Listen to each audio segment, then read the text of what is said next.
پرستان کی سرزمین میں ایک نہایت خوبصورت جگہ تھی جسے چاند محل کہا جاتا تھا۔ اسی محل میں شہزادی آئزہ رہتی تھی۔ وہ اپنی خوبصورتی کے ساتھ ساتھ نیکی اور پاک دلی کے لیے بھی مشہور تھی۔ اس کے بال چاندی کی طرح چمکتے تھے اور آنکھیں ستاروں کی مانند روشن تھیں۔ ملکہ سبا اپنی بیٹی آئزہ کے لیے فکر مند رہتی تھیں۔ وہ چاہتی تھیں کہ آئزہ کی شادی کسی ایسے شہزادے سے ہو جس کا دل سچا ہو، کیونکہ وہ جانتی تھیں کہ صرف سچا انسان ہی آئزہ کے لائق ہو سکتا ہے۔ سورج گڑھ کے شہزادے زیان نے جب پرستان کی شہزادی کے بارے میں سنا تو وہ اس سے دل ہی دل میں محبت کرنے لگا۔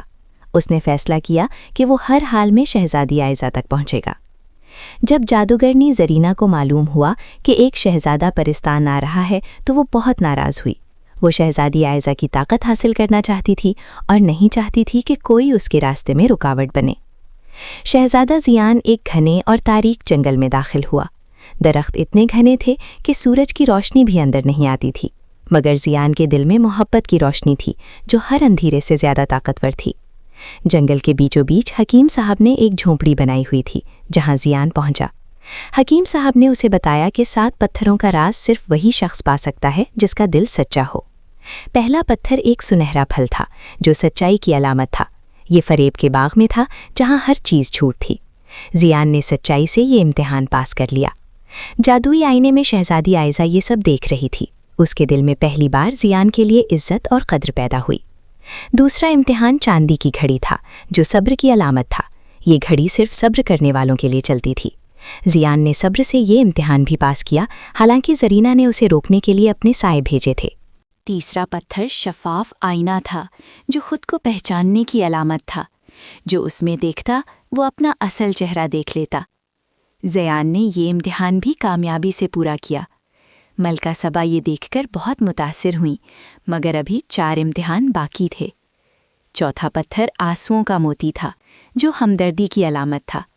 یہ غمزدہ روحوں کی وادی میں تھا۔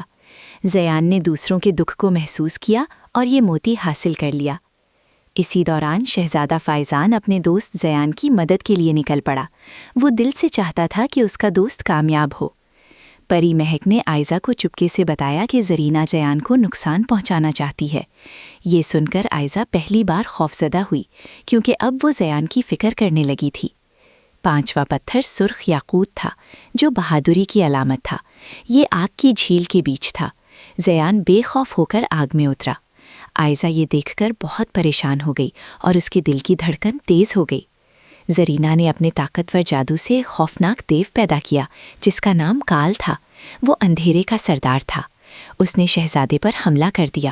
ہر طرف اندھیرا پھیل گیا۔ زیان اور فائزان دونوں مل کر لڑنے لگے، مگر یہ جنگ بہت سخت تھی۔ آئزہ نے فیصلہ کیا کہ اب وہ انتظار نہیں کرے گی۔ اس نے اپنی ماں ملکہ سبا سے اجازت لی اور میدان جنگ میں پہنچ گئی۔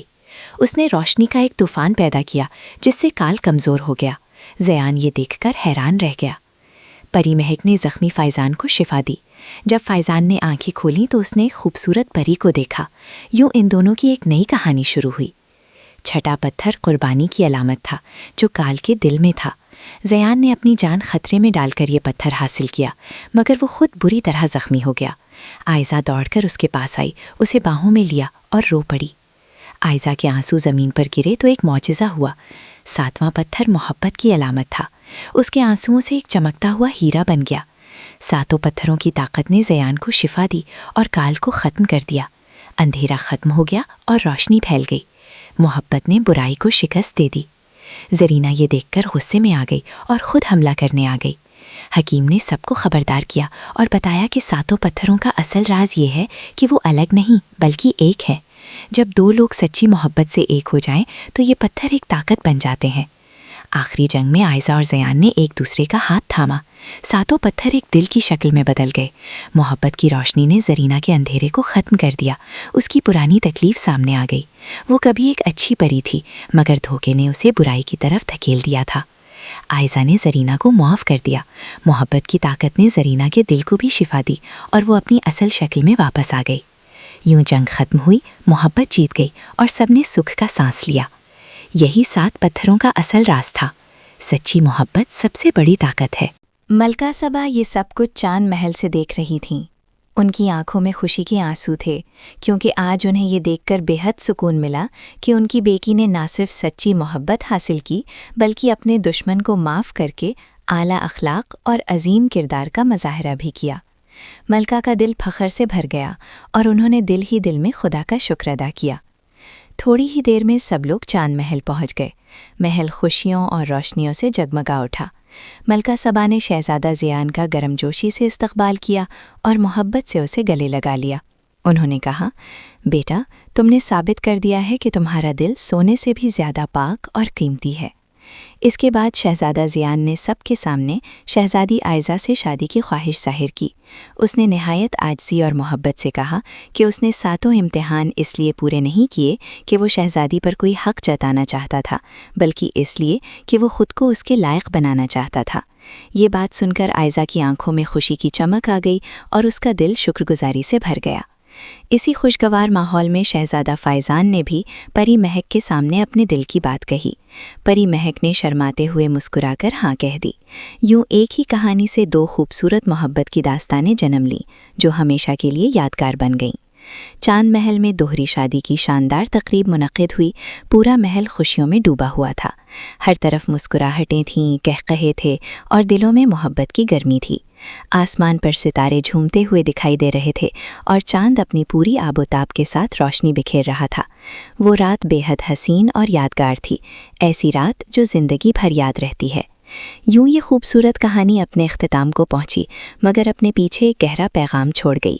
اس کہانی نے سکھایا کہ اصل جادو چیزوں میں نہیں ہوتا، نہ طاقت میں اور نہ ہی خزانے میں، بلکہ جادو انسان کے عمل، نیت، سچائی، معافی اور خلوص میں ہوتا ہے۔